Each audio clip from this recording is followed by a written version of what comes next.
今日講少少宗教嘢啊，講箭豬啊，或者咧國語即係刺蝟啦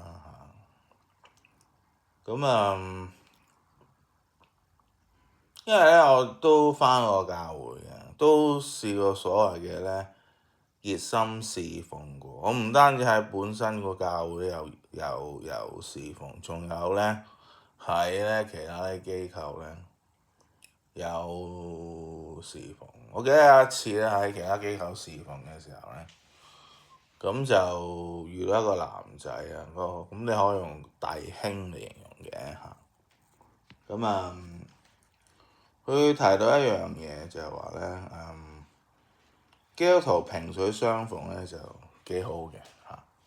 咁但係咧走得太埋咧，就好似兩隻箭豬咁走得太埋，就會吉到大家。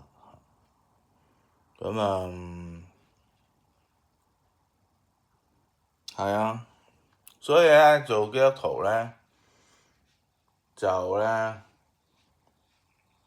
可以有呢個團契相交，可以有對話，但係你又唔好走得太近。如果唔係咧，就係彼此嘅傷害啊！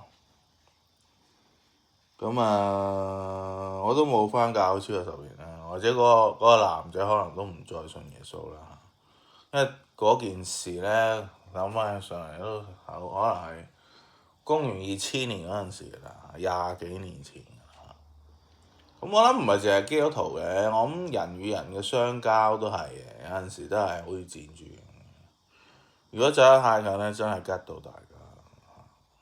我諗唔一定係淨係基督徒同基督徒之間，任何人同任何人一齊，你都係保持距離好啲嘅。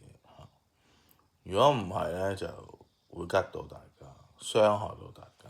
OK，講住咁多啦。